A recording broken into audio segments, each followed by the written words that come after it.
Hi everyone, welcome back to Steve's Garage.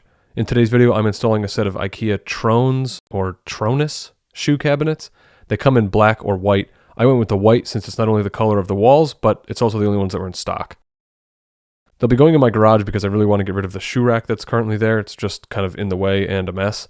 I have a series of videos about my small garage setup and organization, so if you're interested in what I've done with that, be sure to check out the playlist. The cabinets don't come with any hardware and you will need some tools, so let's cover that now. Depending on your install, you may need some drill bits. You'll definitely need some screwdriver bits along with this small driver or drill tool. I don't recommend using a screwdriver for this. A level will also be really helpful. You need some screws and or drywall anchors. The pre-drilled holes on the cabinets are about 17 1/4 inches apart, so even if your studs are the standard 16 on center spacing, you won't be hitting a stud on both sides of the cabinet. In my case, where I'm positioning it, I won't hit any studs at all, so I'm using anchors for all 4 mounting holes, and that'll be more than enough since these are light plastic and they're only holding shoes. You'll need a hammer to get the anchors into the wall, and lastly a pencil so you can mark where you're mounting this thing.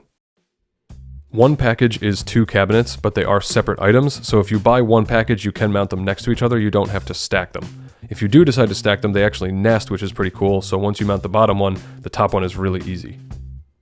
You can really mount these however you want. I'm going to be mounting them 2 wide by 2 tall, so it's just a little square of shoe cabinets.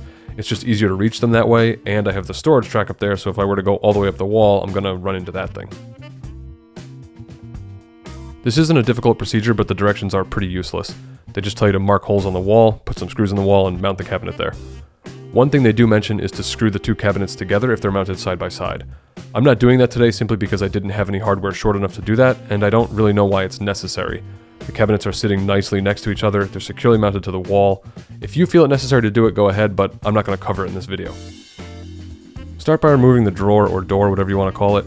It simply slots into the body of the cabinet, so open it up, pull up on it, and it'll come right out. You can now access the pre-drilled holes and easily mount this thing on the wall.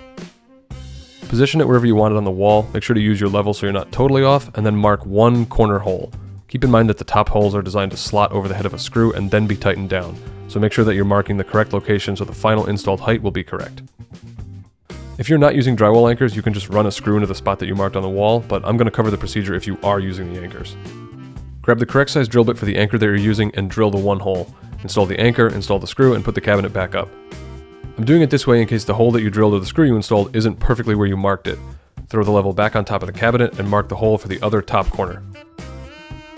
Repeat the same procedure from the other side. Drill the hole, install the anchor, install the screw, mount your cabinet back up, and check your handiwork.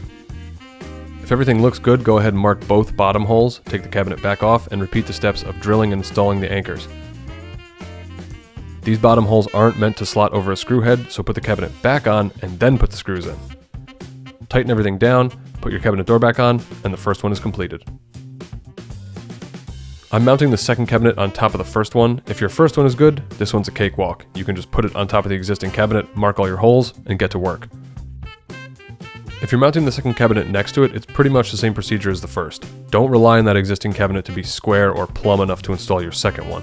Use the level, make sure it's all good, and follow the same procedure starting with 1 top corner hole, the second top corner, and then the 2 bottoms once those are all set. If your second cabinet is being mounted to the side of the first and it ends up being a little off height-wise, don't worry about it. Those top screws have that little bit of wiggle room. You can tighten them down to get the height right, and then when you install the bottom screws, it'll be perfect. My final top cabinet was just as easy as the other one. Just place it there, drill all your holes, and you're good to go. Now you're ready to throw some shoes in. For reference, my shoes are a size 12 and they fit totally fine. Even for my taller boot type shoes or high tops, you can just lay them on their sides and still fit 2 pair. Same goes for these smaller boots that my wife has. Again, I can just lay them down and they easily fit more than 1 pair. The small recess on top that another cabinet fits into also doubles as a nice tray to fit a set of keys or a water bottle. I wouldn't recommend putting a sopping wet pair of shoes in the drawer because there's no drain hole, but as we know from installation, the drawers are easily removed, so if they are dirty, you can just take them out, clean them, and install them right back in. I was able to fit 2 of my sneakers in most of the drawers, but if you have smaller shoes or something like a sandal or a flip-flop, you could easily fit 3, maybe even 4 pair. Overall, I am super happy with these, and I should have done this a long time ago. They look a lot cleaner than the shoe rack, take up less space, and best of all, will keep the shoes clean despite being stored in the garage. If you've got any great storage solutions, IKEA or otherwise, feel free to share them in the comments. I'd love to know, and I'm sure other viewers would as well. If you've got any questions or comments, share those too. I try to help out everybody. Please don't forget to subscribe if you enjoyed this video. Thank you so much for watching.